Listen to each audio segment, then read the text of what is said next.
Greg again from Heck Yeah, You Can Cook. And today you are going to make some whole wheat bread. It's a fun activity.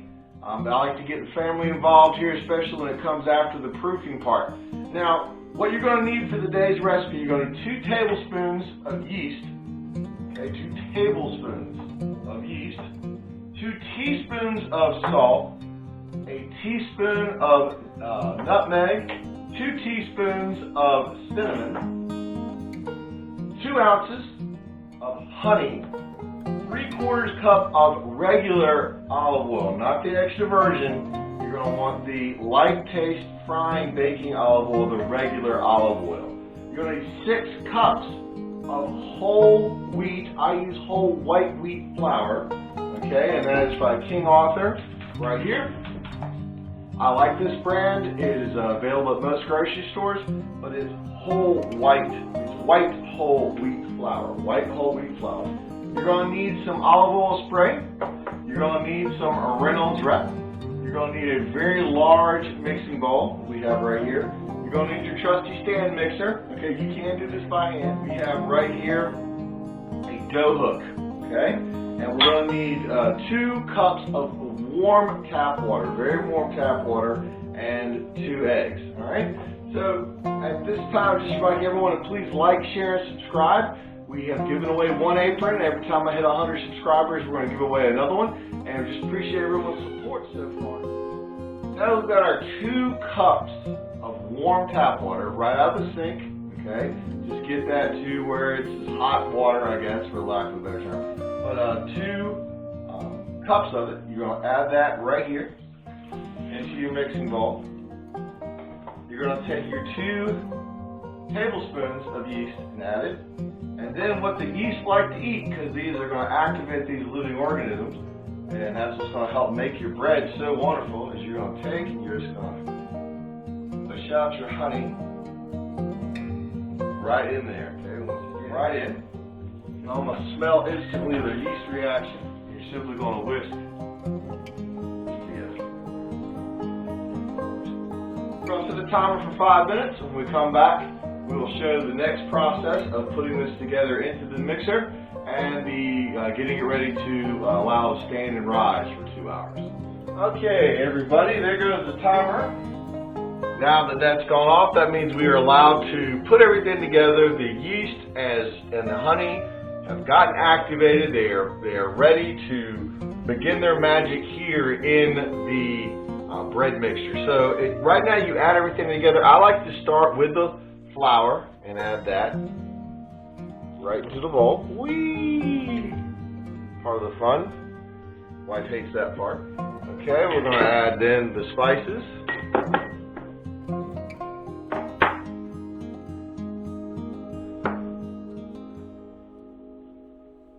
A little bit of salt got stuck there. All right, the 3/4 cup of the honey. Of the regular oil. Honey's already done its job.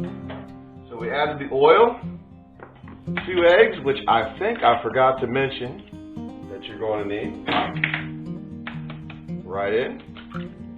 Looks absolutely disgusting, doesn't it? And then you add in the yeast and the honey. You can always tell if you give enough time, because the bowl will be so clear, you won't even know you had honey in there. Now you put on the dough hook, set it in, all right?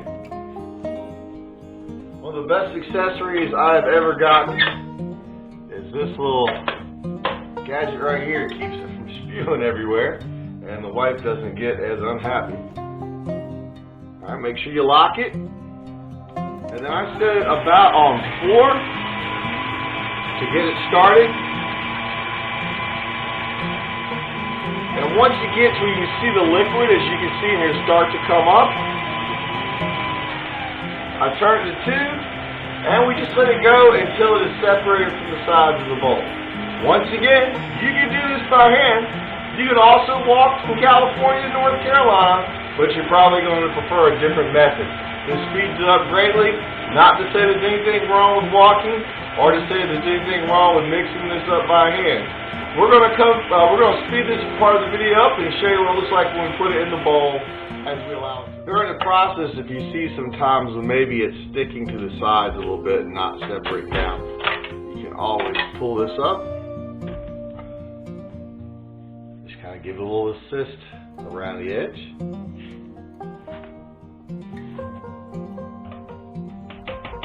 While the bread is kneading in your mixer, it's a good time. Alright, you got your big ball here that you're going to let it rise in. Spread that down with olive oil. Just a light coating as such. So that way you can have a place for it to go in and it'll come out and not stick after it's done rising. Now that the dough is starting to separate from the sides, you can see it's all kneaded pretty well here.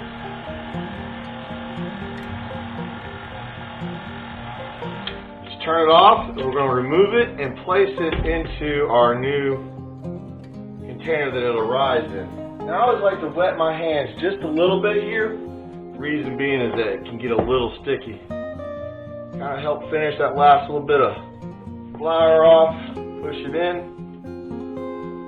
That whole process took a little bit of time.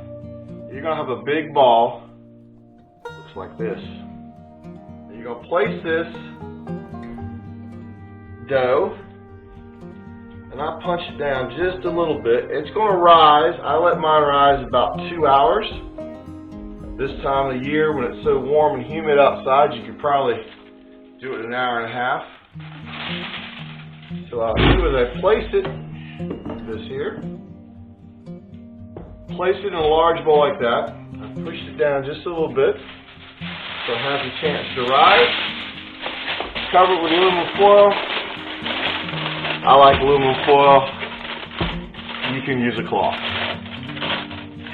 We're going to let that rise for 2 hours, come back, and we will show you how we roll it into rolls and then bake in the oven. Everybody, we're back after 2 hours of wonderful waiting. Your bread dough has risen, and this is the fun part. They say punch it down, you punch it down. Roll it over. That oiling helps, that way it doesn't stick in here. You got 2 hours of patience. If you like me, you can cook some more during that 2 hours. Beat that down, and then I forgot to mention the first part, you're going to need 3 of these bad boys. You know I'm a big parchment paper fan. We're not using parchment paper on these today because there's enough oil inside of the bread that it won't stick. Now, you can do anything you want with these rolls. You can make regular rolls. I just try to smooth it out a little bit, make it look like my bald head. There we go. Or, you can make breadsticks. This is where the kids can come in. If you got some kids, they can have some fun with this. You can make a breadstick. You can make what I call an Outback loaf. If I get big, I guess I'll have to pay Outback to just say Outback. But, make an Outback loaf. About like that. My daughter calls it something else. You can imagine what a 17-year-old girl would say. Now, fill your pans up. We're going to speed through this after I get it shot. And then we're going to put these in a 375-degree oven. Do not preheat this when you first do the proofing. That'd be 2 hours of electricity waste that you don't want to have that bill for. So you sit there, put these out together, and then you're going to have enough to make all kinds of shapes and sizes and rolls. This will make 36 rolls if you're counting for Christmas.